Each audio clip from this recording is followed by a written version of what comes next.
Протестот на работниците ќе започне символично пред работничкиот дом во 17 часот и ќе продолжи пред собранието, каде што пратениците кои земаат плати од 2000 евра се слепи и глуви на барањата на работниците, потоа пред Стопанската комора, односно газдите кои селија многу семејства, и завршува пред владата која 30 години не прави ништо за работниците.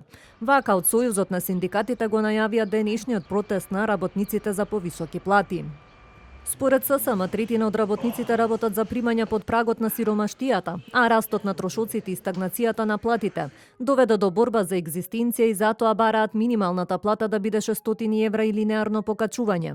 Може да имаме избрани, именувани функционери, министри, пратеници со онакви примања, избрани од народ, и од друга страна народ со 200.000 статистички кои што се на прагот на сиромаштија и се со 200 денари на ден, односно до 30.500 плата, тогаш прашањето е да се одземе комодитетот и на тие што ја водат политиката и газдите, да дадат дел од нивниот колач на работниците и сите да живееме среќни и задоволни.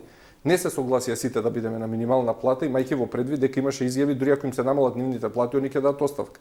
Ние велиме ќе собереме и потписи тоа да биде легално преку собрание, дајте конечно еднаш оставка и не ја водете државата ако сакате вие да имате 3000 евра плата, а работников 400 евра плата и да го убедите дека е добро.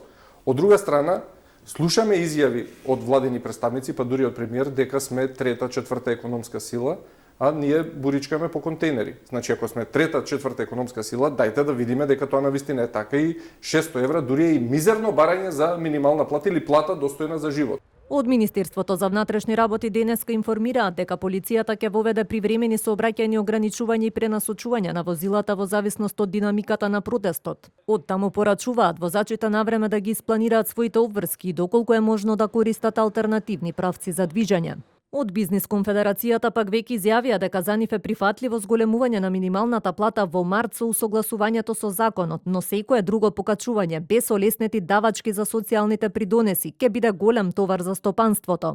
Председателот Миле Бошков рече дека со моменталните давачки покачувањето од 6000 денари реално ја чини компанијата уште дополнителни 4500 денари за придонеси, што според него е неостварливо за многу фирми.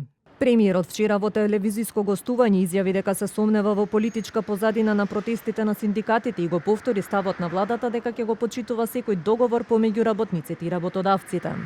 Од Сојузот на синдикатите на Македонија пред денешниот протест порача дека денеска е денот кога зборуваат работниците.